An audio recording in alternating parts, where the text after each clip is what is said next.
Ibu, bapak, saudari, saudara, rekan-rekan muda, dan adik-adik sekalian, dimanapun kalian berada, bertemu kembali dengan saya, Romo Tino SSCC, di dalam catatan pesiarah.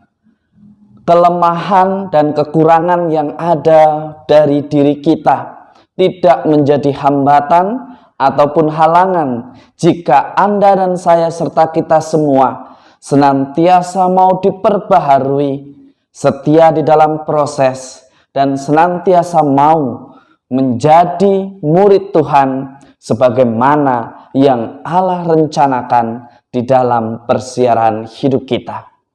Sebelum kita mendengarkan permenungan dari catatan pesiara, marilah kita membuat tanda kemenangan Kristus.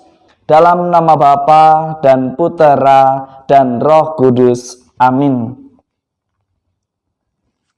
Allah Bapa, sumber keteguhan iman, darah para martir telah Engkau jadikan benih iman untuk umat-Mu yang menjadi pengikut-Mu.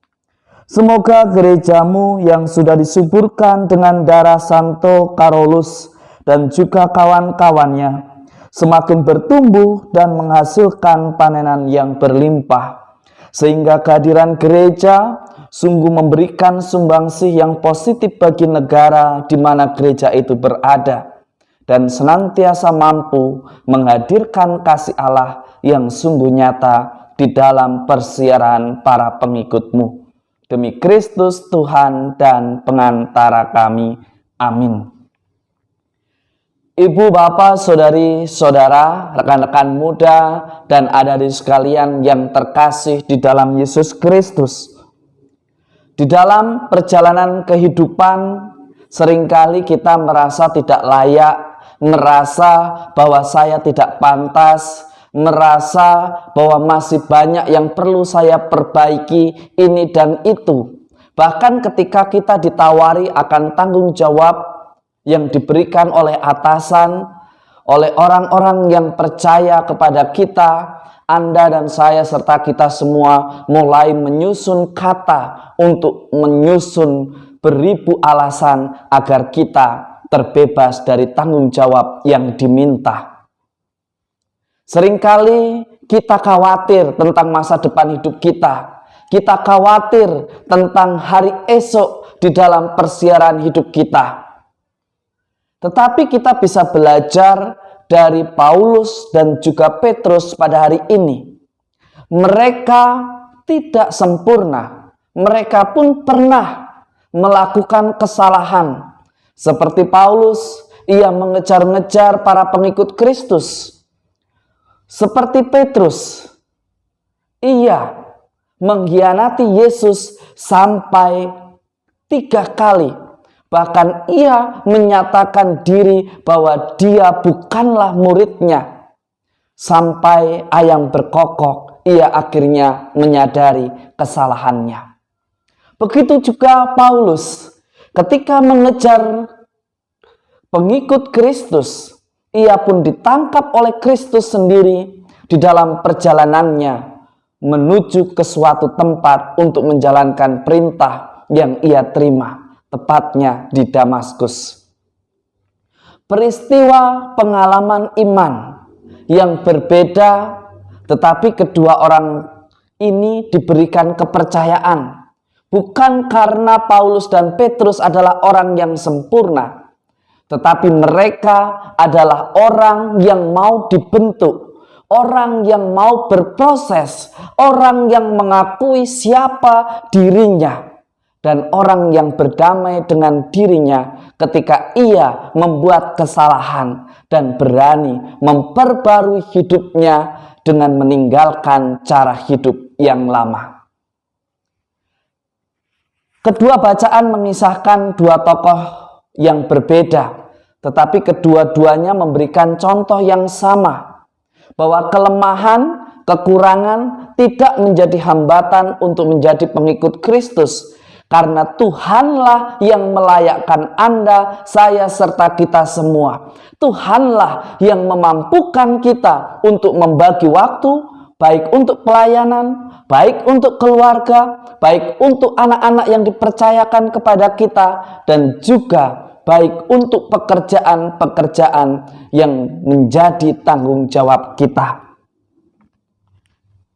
Terkadang kita lupa bahwa satu-satunya cara Tuhan yang baik bisa masuk ke dalam beberapa hati adalah dengan menghancurkannya.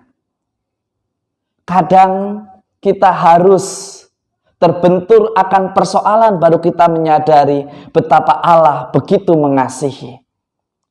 Paulus ketika mengalami buta, ia menyadari kasih Allah yang sungguh luar biasa.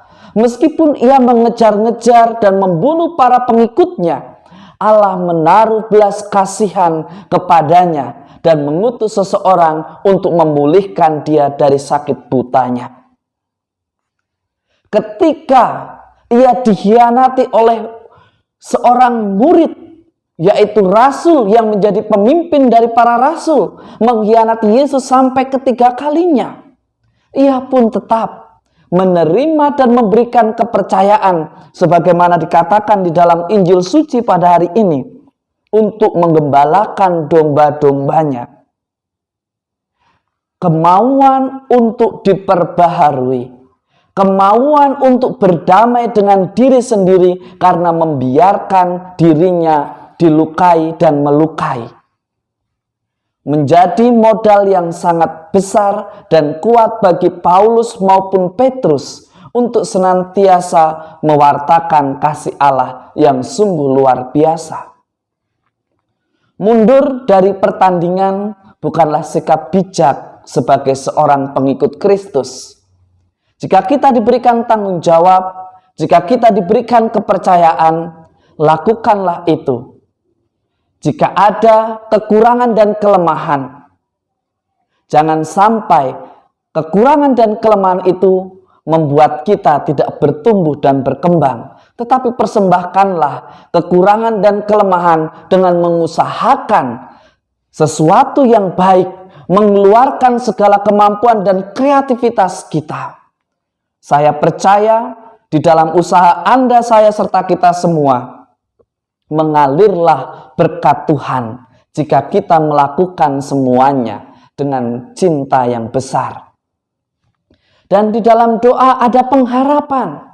Jangan takut bahwa kita tidak bisa membagi waktu, bahwa kita tidak bisa berlaku bijaksana.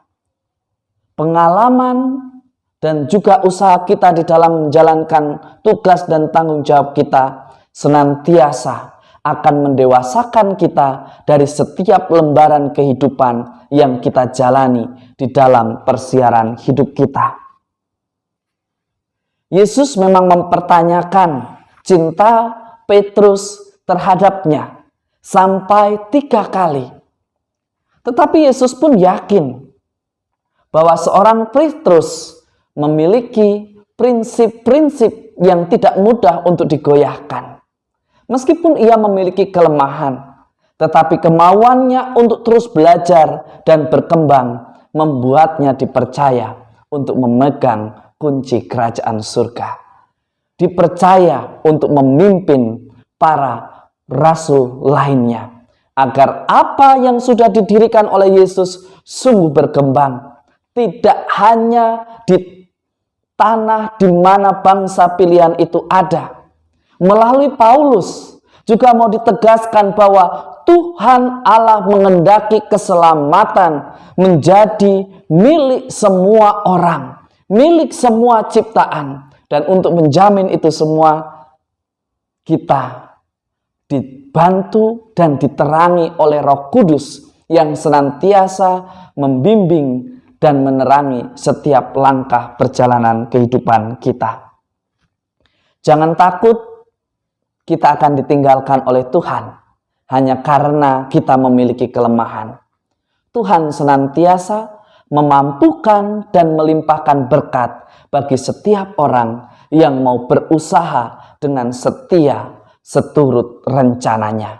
Semoga berkat Tuhan senantiasa melindungi dan memberkati kita semua, Bapa dan Putera dan Roh Kudus. Amin.